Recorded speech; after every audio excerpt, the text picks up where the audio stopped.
এখন হাতের মুঠোয় লাল বাবা রাইস। এখন থেকে লাল বাবা রাইস অনলাইনে ঘরে বসে অর্ডার করুন। লাল বাবা রাইস, লাল বাবা অনলাইন, অর্ডার করুন আজই। লাল বাবা রাইস, স্বাদ ও স্বাস্থ্য একসাথে পাবেন শুধুমাত্র লাল বাবাতে। স্বপ্নের কেরিয়ার গড়তে চান? আসুন যোগ দিন MCRS নলেজ ক্যাম্পাসে। পূর্ব বর্ধমানে অবস্থিত আমাদের ক্যাম্পাসে আমরা অফার করছি নার্সিং ও প্যারামেডিক্যাল কোর্স। সবুজ ঘেরা হাইটেক ক্যাম্পাস, সঙ্গে কলেজ সংলগ্ন অত্যাধুনিক হস্টেল। এখানে অভিজ্ঞ শিক্ষক ও শিক্ষিকারা আপনাকে আধুনিক চিকিৎসা পদ্ধতি ও প্রযুক্তির মাধ্যমে প্রশিক্ষণ দিচ্ছেন। আমাদের কোর্সগুলিতে আপনি পাবেন হাতে কলমে প্রশিক্ষণ এবং প্রয়োজনীয় দক্ষতা অর্জনের সুযোগ। বিশ্বমানের পরিকাঠামো ও সুবিধা আপনার শিক্ষা জীবনকে করবে আরো সুন্দর ও সহজ। আপনার স্বপ্নের ক্যারিয়ার শুরু হোক এইখানে, MCRS নলেজ ক্যাম্পাসে।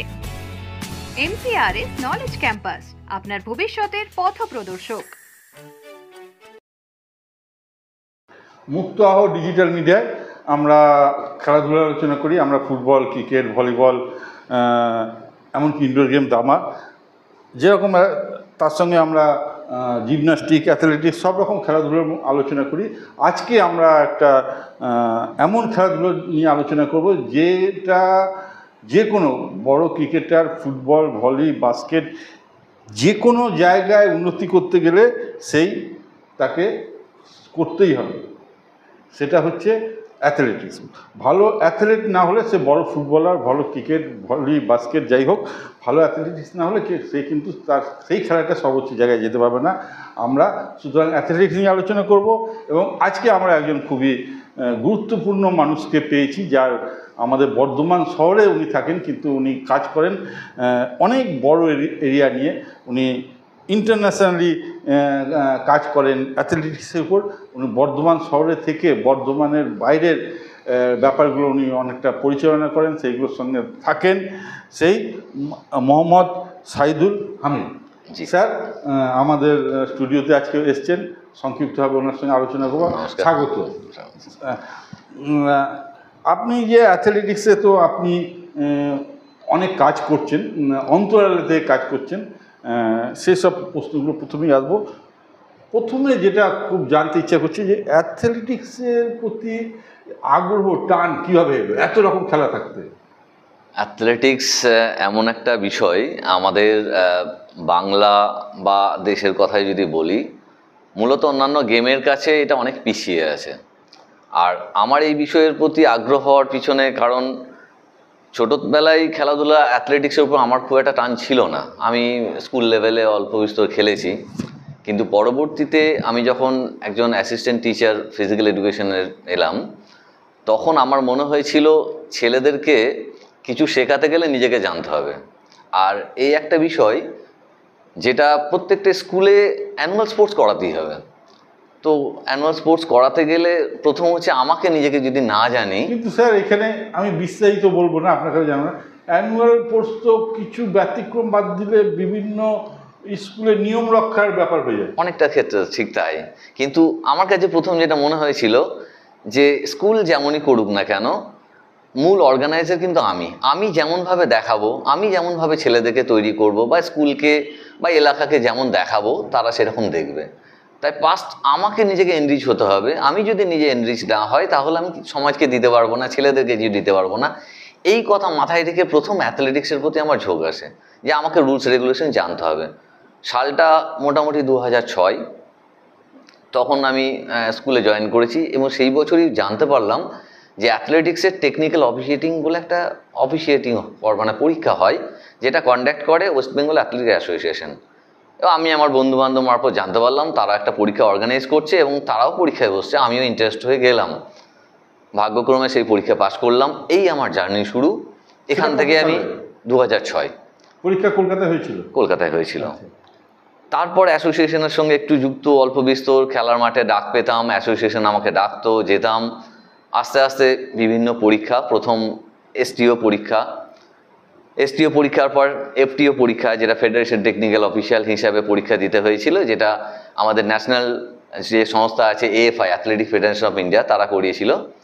আমরা রাঁচিতে পরীক্ষা দিয়েছিলাম, সেটা 2007-এ। অ্যাথলেটিক ইন্টারন্যাশনাল টেকনিক্যাল অফিসার হিসেবে আপনি আছেন, এইটা কবে কিভাবে যুক্ত হলেন?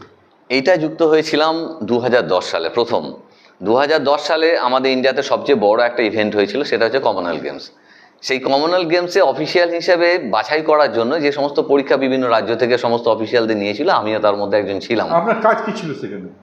অ্যাজ এ টেকনিক্যাল অফিসিয়াল, যে সমস্ত বিভিন্ন ইভেন্টগুলো হয় হ্যাঁ। ট্র্যাক ফিল্ডের, সেখানে অফিসিয়েটিং করা, অর্থাৎ অফিস জাজমেন্ট করা, যে সমস্ত ইন্টারন্যাশনাল প্লেয়াররা আসছেন তাদের জাজমেন্ট করা, এটা আমাদের কাজ।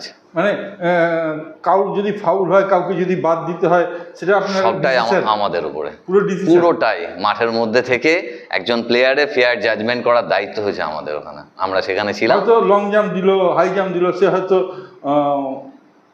প্রথম দিকেই হলো, কিন্তু টেকনিক্যালি আপনার একদম সঠিক কিনা সঠিক কিনা আমরা সিদ্ধান্ত নেব, তার যে মানে ইভেন্ট যে পারফরমেন্স করেছে সেই পারফরমেন্সটা সঠিক না ভুল, সেই জাজমেন্টটা আমাদের দায়িত্ব পুরোপুরি।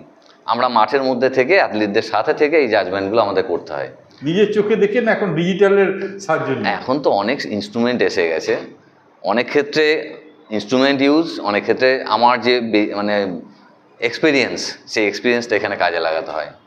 তো যেটা বলছিলাম 2010 সালে যে কমনওয়েলথ গেমসটাকে টার্গেট করে আমাদের পরীক্ষা হয়েছিল, সেই সময় ওয়ার্ল্ড অ্যাথলেটিক্স, এখন যেটা ওয়ার্ল্ড অ্যাথলেটিক্স আছে, তখন IAAF নাম ছিল।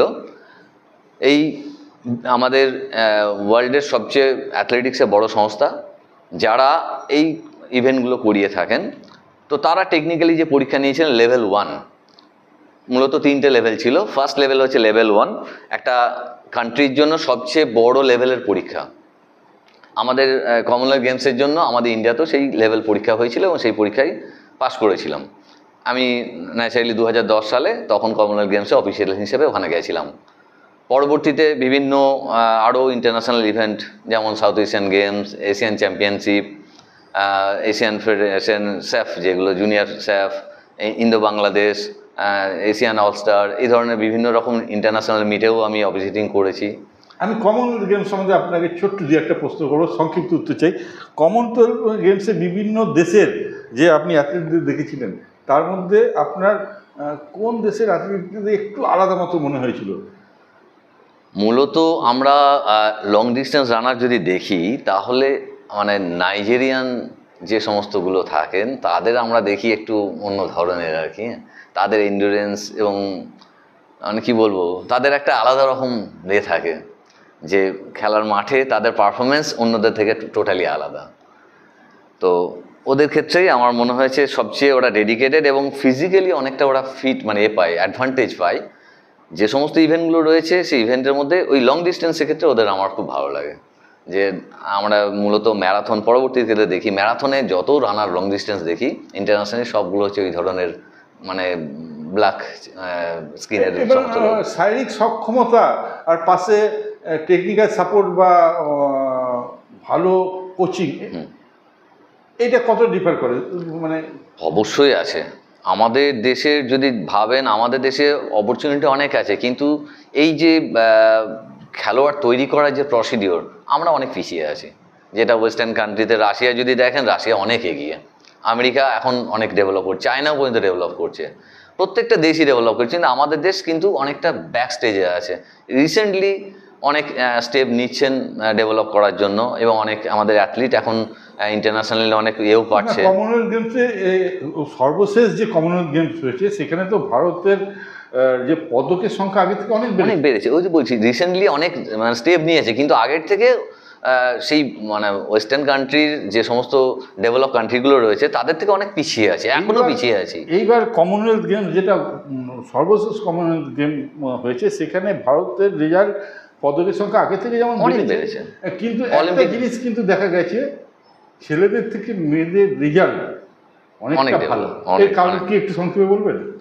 অ্যাকচুয়ালি আমি এটার সঠিক ব্যাখ্যা আমার পক্ষে দেওয়া সম্ভব নয়।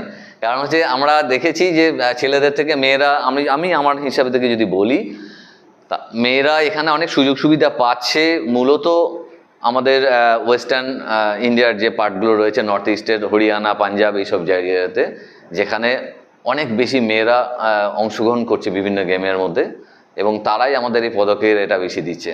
তার মধ্যে শুধু মানে নর্থ ওয়েস্ট বলবো না, নর্থ ইস্টেরও আমাদের নর্থ ইস্টেরও অনেক মেয়ে রয়েছে যারা ডেডিকেটেড এবং খুব ভালো। এবং মেয়েদের ক্ষেত্রে একটা সুবিধা হয়, কম্পিটিশনটা ইন্টারন্যাশনালি অনেক টাফ, কিন্তু ন্যাশনালি অনেকখানি ইজিয়ার হয়, এই জন্য আমাদের পদকের সংখ্যাটা অনেকটা বেশি হয়ে যায়।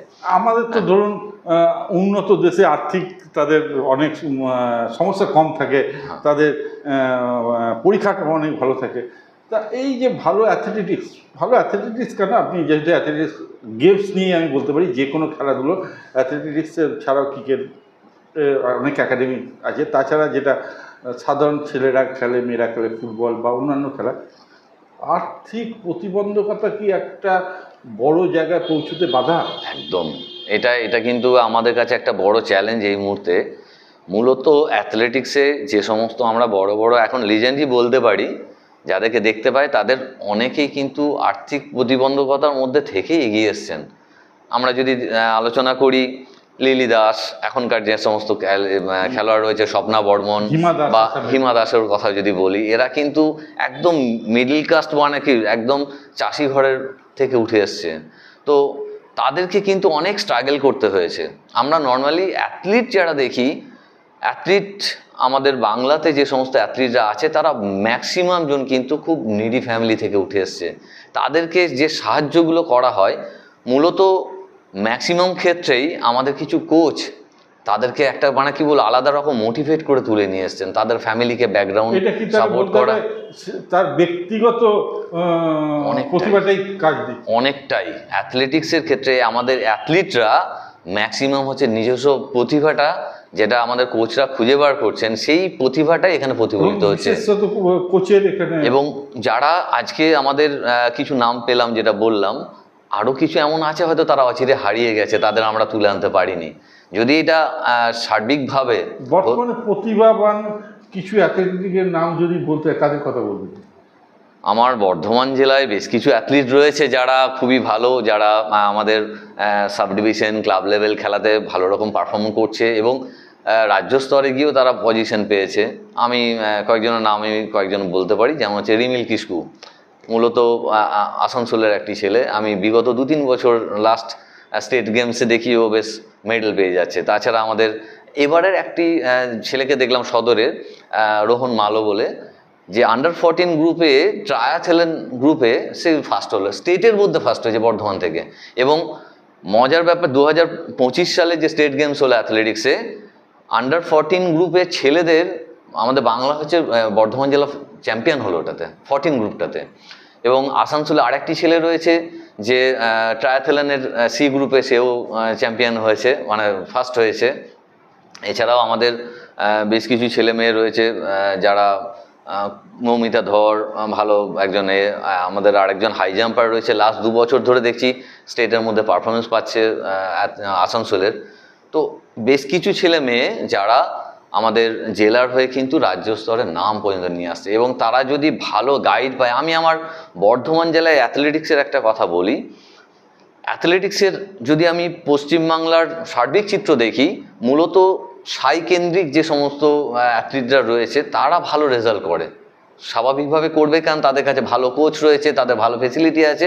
কিন্তু বর্ধমান জেলায় কোনো এরকম ধরনের কোনো কিছু নেই, যেটা আমাদের একটা সাই আছে বর্ধমানে, কিন্তু সেটা একদম রুগ্নপ্রায়, কোনো অ্যাথলিটদের কোনো কাজেই লাগে না। তো একদমই তাই, আমাদের অ্যাথলিটরা সেরকমভাবে সুযোগ পাচ্ছে না, বা আমাদের মূলত কিছু কোচ তাদের নিজস্ব ইন্টারেস্টে ওই সমস্ত ছেলেদেরকে ধরে রেখে সেই জায়গায় তুলে নিয়ে আসে। এবং আমি এখানে বাহবা দেবো সেই সমস্ত কোচেসকে যারা আমাদের বর্ধমান জেলার নাম আনছে। আমরা এই মুহূর্তে যদি দেখি, কিছু কোচ রয়েছে, হচ্ছে দেবব্রত রাউত স্যার রয়েছেন, লুৎপা ম্যাডাম রয়েছেন, আমাদের বর্ধমান ইউনিভার্সিটির আমাদের গোপাদি রয়েছেন, হ্যাঁ। তাছাড়াও আমাদের আসানসোল দুর্গাপুরে বেশ কিছু কোচ রয়েছেন যারা সারাক্ষণ এইসব নিয়ে পড়ে আছেন, খুব ভালো। এবং এদেরকে আমি হ্যাটস অফ করতে চাই যে এক সময় দেখা যেত যে কলকাতার মাঠে বাঙালি মধ্যবিত্ত ঘরের ছেলে, যেমন গঙ্গার এপারে হুগলি, ওপারে 24 পরগনা, এরকম তারা ঝাঁকে ঝাঁকে খেলতো। তার কারণ ছিল স্কুল লেভেলে খেলাধুলোটা হতো। একদম তা তাই। আপনি কি অ্যাথলেটিকটা এরকম মনে করেন স্কুল লেভেলটাই হচ্ছে আসলে স্কুল লেভেলে যদি হয়, স্কুল লেভেলে যদি খেলাধুলোর গুরুত্ব থাকে, আপনি প্রথম দিকে সেটা বলছিলেন, একদম। তাহলেই উঠতে পারবে। একদমই, প্রত্যেকটা জিনিস আমরা এমনি নর্মালি একটা কথা বলি যে একটা বাচ্চা সে বড় হবে তার ফ্যামিলি ব্যাকগ্রাউন্ড যেমন হবে সেই বাচ্চাটা সেরকম ভাবে তৈরি হবে। এই অ্যাথলেটিক্সটাও ঠিক তাই, ফ্যামিলি ব্যাকগ্রাউন্ড। একটা প্রত্যেকটা বাচ্চাকে স্কুল হয়ে ফিরে আসতে, স্কুলের ভূমিকা কতটা? প্রত্যেকটা বাচ্চাকে স্কুল হয়ে কিন্তু সে একটা সমাজের সুযোগ্য নাগরিক তৈরি হয়। তা স্কুলের বেস লেভেলটা যদি আমাদের ঠিকঠাক থাকে তাহলে সে আশা করি না একটা বড় কিছু দেবে। আমরা যদি ওয়েস্টার্ন কান্ট্রির কিছু কালচার দেখি, আপনি এটা জেনে থাকবেন, সেখানে প্রত্যেকটা পাড়াতে একটা করে জিমনেসিয়াম আছে, প্রত্যেকটা গেমের একটা করে তাদের কোচিং ব্যবস্থা আছে। বাচ্চা যখন 3 বছর 4 বছর বয়স হয়ে যায়, তার বাবা মা তাকে হাতে করে নিয়ে যায় একটা কোচের কাছে। সেই ছেলেটার ওই বয়সের বাচ্চাকে দেখে ওই কোচরা তাদের বিভিন্ন রকম টেস্ট করে তাকে ঠিক করে সে বড় বয়সে কি ধরনের অ্যাথলিট হতে পারে, অ্যাথলিট বা খেলোয়াড় হতে পারে। তাকে ওই বয়স থেকে 3 বছর 4 বছর থেকেই তাকে বিভিন্ন কোচিংয়ের মধ্যে ঢুকিয়ে দেওয়া হয় এবং সে বড় বয়সে মানে তার পিক টাইমে সে কিন্তু একটা ন্যাশনাল বা ইন্টারন্যাশনাল লেভেল একটা বড় ফিগারে চলে আসে। কিন্তু আমাদের দেশে সেরকম কোনো ব্যবস্থা নেই। আমাদের দেশে বাবা মারা বাচ্চাকে হাতে ধরে নিয়ে আসে, তাদের মধ্যে কিছু বাচ্চা সাইন করে, কিছু বাচ্চা অচিরে হারিয়ে যায়। কিন্তু এই জিনিসটা যদি স্কুল লেভেল থেকে প্রথম থেকেই হয়ে থাকে, স্ক্রিনিং আমাদের যদি স্কুল টিচাররা করে থাকেন, তাহলে সঠিক রাস্তা আমরা তাদেরকে দেখাতে কথা পারবো। প্রসঙ্গে বলি, আপনি একটা মাদ্রাসা স্কুলের প্রধান শিক্ষক। তা আপনার কাছে একটু সংক্ষেপে জানবো যে মাদ্রাসায় ছেলে মেয়েদের মধ্যে খেলাধুলোর উৎসাহটা কীরকম দেখতে পান? মাদ্রাসার খেলাধুলা আমাদের বর্ধমান জেলায় অনেকটি কম। পরিকাঠামো আপনার কতটা দিতে পারেন? স্কুলের পরিকাঠামো নর্মালি প্রত্যেকটা স্কুলেরই প্রায় একই রকম, কিন্তু মাদ্রাসা স্কুলগুলো এমন একটা অবস্থায়, যদিও স্কুলগুলোর জন্য যে সমস্ত খেলাধুলাগুলো হয় এসজিএফআই এর আন্ডারে আমাদের স্টেট লেভেল হয়, স্টেট লেভেল থেকে ডিস্ট্রিক্ট থেকে সাব ডিভিশন এবং জোন পর্যায়ে বিভিন্ন খেলাধুলা হয়। মাদ্রাসার জন্য কিন্তু আরও একটা খেলার ব্যবস্থা করেছে, যেটা DME director of Madrasa education থেকে, যে প্রত্যেকটা বাচ্চা এই খেলাগুলো তো খেলছে, স্কুলের সঙ্গে প্যারালালি তারা কম্পিটিশনে যেতে পারবে, সঙ্গে শুধুমাত্র মাদ্রাসাকে নিয়ে অল ওভার বাংলার একটা কম্পিটিশন আলাদা হয়, সেখানে জেলা স্তর রাজ্য স্তরে কম্পিটিশনটা হয়ে থাকে। এই বাচ্চাদেরকে আমি দেখেছি তারা এই জেলা স্তর বা রাজ্য স্তরে যায়, কিন্তু আমাদের নর্মাল যে এডুকেশন সিস্টেম সেখানেও এই বাচ্চারা মানে ওপেনলি আসতে পারে, সেইখানে কিন্তু পার্টিসিপেন্টস অনেক কম। মূলত বেশিরভাগ মাদ্রাসা স্কুলে কি মানে প্রমাণ সাইজের খেলার মাঠ আছে? না, এইটা নেই। এইটা পরিকাঠামো, সেটাই বলছি, পরিকাঠামো সব জায়গায় নেই। আমরা যদি পরিকাঠামোটা প্রাইমারি লেভেল থেকেই দিতে পারি তাহলে তৈরি হতে পারে। স্কুলে খেলার মাঠ থাকাটা তো খুবই দরকার, এটা কি মানে? সেটা তো অবশ্যই মানি। যে কোনো জিনিসের যে কোনো পরিকাঠামো, আমি খেলা স্কুলের ক্ষেত্রে যদি একটা চক ডাস্টার না থাকে, যেমন পঠন পাঠন ঠিকঠাক হয় না, ঠিক সেই রকম একটা ছোট বাচ্চার কাছে যদি মাঠ না পাওয়া যায়, সে ঠিকভাবে খেলোয়াড়ও তৈরি হতে পারবে না। যে জায়গায় যে এরিয়াতে এই ধরনের ফেসিলিটি আছে সেই এরিয়া থেকে আপনি খেলোয়াড় পাবেন, যেখানে নেই সেখানে কিন্তু এই খেলোয়াড় সম্ভাবনা অনেক কম। ভারত বাংলাদেশ একটা গেমস মনে হয় 2010 সালে আপনি পরিচালনার একটা অংশ ছিলেন। একদম। তা এই ভারত আর বাংলাদেশে আমি রিসেন্ট যদি বলতে পারি, ভারত এবং বাংলাদেশের ছেলেদের টিম যতটা না বাংলাদেশে বা ভারতের ফুটবলে রিসেন্ট যদি বলি, খুব রিসেন্ট যতটা না সারা জাগিয়েছে, তার থেকে বাংলাদেশ এবং ভারতের মহিলাদের ফুটবল টিম খুব ভালো একটা সারা জায়গায়, যেটা সবসময় সোশ্যাল মিডিয়ায় দেখতে পাচ্ছি। এই তো রিসেন্টলি আমরা খবরই শুনলাম, যেমন ঋতুপর্ণা চাকমা কি সুন্দর সুন্দর গোল করে, বা বাংলাদেশের প্লেয়াররা আমাদের ইস্ট বেঙ্গলের হয়ে খেলেছে। যাই হোক, সেরকম বাংলাদেশে আমাদের একজন ইন্ডিয়া টিমের হয়ে গোল করেছে, আমাদের নৈহাটি টিমে। তা আপনার কি মনে হয় ভারত বা বাংলাদেশের এই অ্যাথলেটিক কি আগের থেকে একটু উন্নতি করছে? অবশ্যই। আমরা আগের থেকে এখন এই মুহূর্তে মেয়েদের খেলাধুলাটা অনেকটাই ডেভেলপ দেখতে পাই। শুধু ভারত বাংলাদেশ শুধু বলবো না, আমাদের বর্ধমানের মুখেও আমরা মেয়েদের যদি টিমের কথা বলি, সেখানেও কিন্তু অনেকটা সাড়া জাগানোর মতো। আগে যেটা আমরা 5 থেকে 7 বছর আগে দেখতে পেতাম না মেয়েদের কোনো কম্পিটিশন লোকালি, এখন গ্রামে গঞ্জে কিন্তু মেয়েদেরও কিন্তু ফুটবলের কম্পিটিশন হচ্ছে। আমি যদি খুব নাম ভুল না বলি, আমাদের বর্ধমানের বুকে এরুয়ার বলে একটা জায়গা আছে, খুব ঠিক আছে, উদয়চল ক্লাবের আন্ডারে, এবং সেই মেয়েদের টিম এখন বাংলার বিভিন্ন জায়গায় খেলতে যায়, রানীমাঠে খেলে গেছে, এবং স্কুল লেভেলেও তারা Subrata Mukherjee cup state level পর্যন্ত খেলেছে। বোন ছিল খুব ভালো খেলতো, কি নাম ভুলে গেছি। তো এই ধরনের মেয়েরা আমার কিন্তু এই মুহূর্তে বর্ধমান জেলাতেও আমাদের এই মেয়েদের কালচারটা কিন্তু অনেকটা বেড়েছে। এডওয়ার্ডের যে মেয়েগুলোর কথা বললেন, ওরা সত্যি ভালো। এবং এডওয়ার্ডের পাশাপাশি আমি দেখেছি ওখানে কি জায়গা রয়েছে, আদিবাসী গ্রাম, সেখানেও কিন্তু মেয়েদের একটা আলাদা প্র্যাকটিস চলছে। পাশে যদি আমি আরেকটু দূরে যাই, বনপাস বলে একটা জায়গা আছে। অ্যাথলেটিক্স হিসেবে আগ্রহটা বাড়ছে সেভাবে, আগের থেকে অনেকখানি বেড়েছে। আমরা যদি দেখি আগের থেকে বলতে একটা সময় আমি যদি ধরে যাই আরও 10-20 বছর আগে, তখন কিন্তু অ্যাথলেটিক্স একটা ভালো জায়গা ছিল, ভালো অ্যাথলিট আসতো। আমি স্টেটের একটা জায়গায় দেখছিলাম, বর্ধমানের একটা রেকর্ড ছিল স্টেট লেভেলে, অনেক দিন ধরে সেটা রেকর্ডটা ধরে রেখেছিল, কিছুদিন আগে রেকর্ডটা ভেঙেছে। তো তখন একটা খেলাধুলার প্রচলন ছিল, মাঝখানে পুরো ডাউনওয়ার্ড হয়ে গেছিলো। রিসেন্টলি কিছুটা আবার একটু চাঙ্গা হচ্ছে খেলাধুলার মান, কিছুটা আমি বলতে পারি স্কুল লেভেলেও সরকারি কিছু আদেশ এসছে, যেটাতে স্কুল লেভেলে ছেলে মেয়েদেরকে খেলার জন্য মানে জোর দেওয়া হচ্ছে। 2018 সালেও স্কুল এডুকেশন ডিপার্টমেন্ট একটা অর্ডার দিয়েছে, প্রত্যেকটা স্কুলকে কমপক্ষে অ্যাথলেটিক্স খেলতেই হবে এবং 2টো গেম খেলতে হবে। সেটাও সব জায়গায় বারবার আমাদের ডিআই স্যারও স্কুলগুলোকে নোটিফিকেশান করছে, কিন্তু সমস্যা এসে যাচ্ছে, স্কুলে পর্যাপ্ত পরিমাণ হয়তো ফিজিক্যাল এডুকেশন টিচার নেই, পর্যাপ্ত পরিমাণ মাঠ নেই, এবং যে সমস্ত স্কুলগুলো আছে তারা তো পার্টিসিপেট করছে, কিন্তু যেখানে নেই কথাটা বললাম, সেখানে অবশ্যই সেটা করতে হবে। ছেলেদের একটা খেলোয়াড়ের শুধুমাত্র তার কাছ থেকে নির্যাস নেব, তাকে নিউট্রিশন দেবো না বা তার সুযোগ সুবিধা দেবো না, সেটাও ঠিক নয়। বাড়িতে গিয়ে পর্যাপ্ত প্রোটিন পায় না আমাদের কিছু এখনকার সত্যি কথা বলতে, ফুটবল যদি কথা বলেন, বাঙালির আগের যেটা উন্মাদনা ছিল, এখন ওই খেলাটাকে ধরে রেখেছে একটা কাস্ট।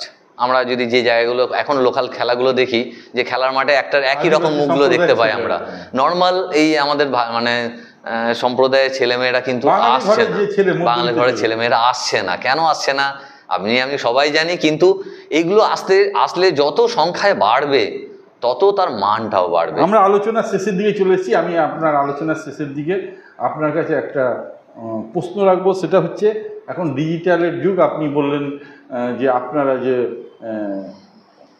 খেলার মাঠে একদম টেকনোলজি ইউজ করা হয়। তা আজ খেলার মাঠে একটা বড় প্রতিযোগিতার আগে, এশিয়ান গেমস বলুন বা ইন্ডিয়ার কোনো, সেখানে অন্য প্রভিন্স থেকে যে নাম দিচ্ছে, সে ফার্স্ট দৌড়চ্ছে 200 মিটারে কস সেকেন্ডে। পশ্চিমবঙ্গ থেকে যে যাচ্ছে, সেই কোচের হাতে কিন্তু তার রেকর্ডটা থাকছে যে এই সময়ের মধ্যে সে পৌঁছেছে।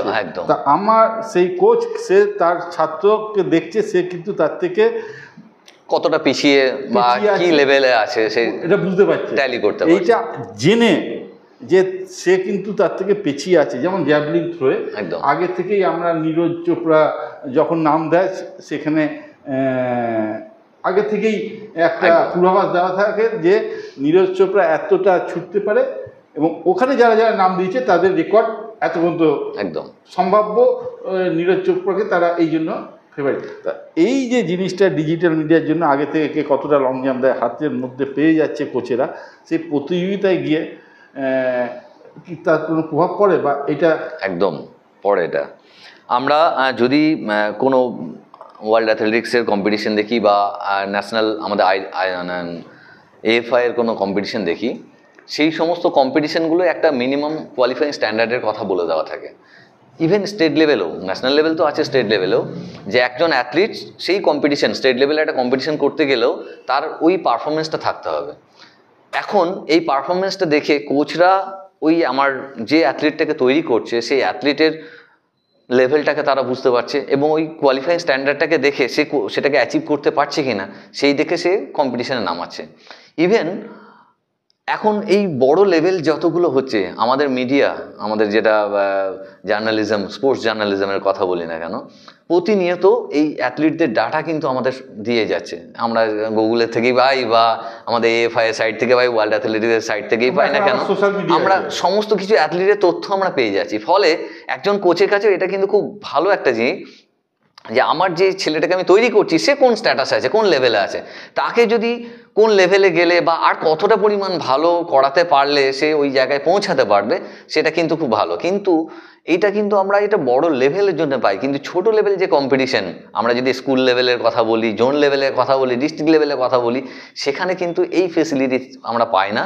কারণ ডিস্ট্রিক্ট লেভেলে কম্পিটিশন যখন করি তখন সেখানে সমস্যা এসে যায় যে বিভিন্ন ক্লাব বা বিভিন্ন সাব ডিভিশন থেকে আমরা যে কম্পিটিশন করছি, আমাদের কাছে একটা বড় চ্যালেঞ্জ হয়ে যায় অ্যাথলিটদেরকে মাঠে নিয়ে আসা। ফলে বিভিন্ন ক্লাবকে আমাদের এই সুযোগগুলো দিতে হয়, আপনারা যাকে পারবেন নিয়ে আসুন, কারণ মাঠে অ্যাথলিট না এলে আমরা তার গুণটাকে বিচার করতে পারবো না। আমরা যদি এখানে একটা কোয়ালিফাইং স্ট্যান্ডার্ড ফেলে দিই, ক্লাবের পক্ষে এরকম সমস্যা মানে এরকম সুযোগ হয়ে ওঠে না। তারা একটা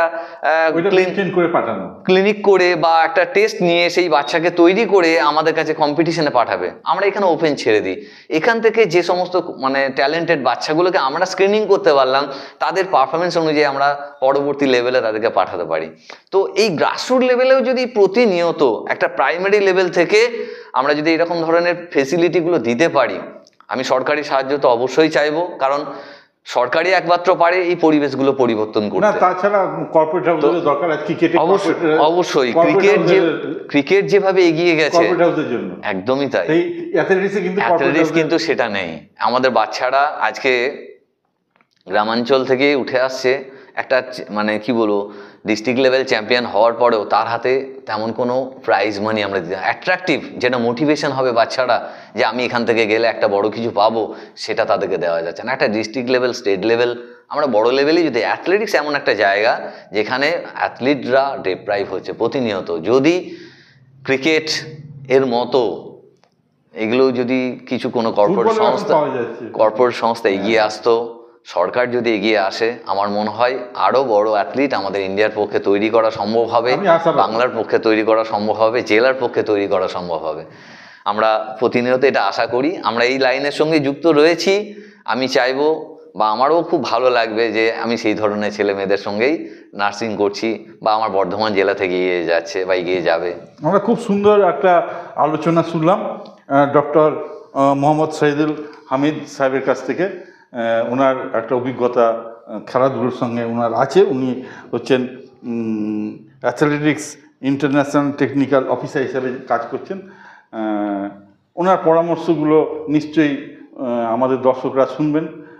তারা, আমি অভিভাবকদের অন্তকে বলবো, উনি যে কথাগুলো বললেন, অভিভাবকরা তাদের ছেলে মেয়েদেরকে সেইভাবে যদি একটু গাইড করেন, আমরা উনি যে আশাবাদী আমরা আগামী দিনে নিশ্চয়ই ভালো রেজাল্ট করতে পারবো, তাহলে নিশ্চয়ই হবে। আপনাকে অশেষ ধন্যবাদ জানিয়ে আমাদের মুক্ত হওয়ার আজকে আলোচনা শেষ করি। নমস্কার।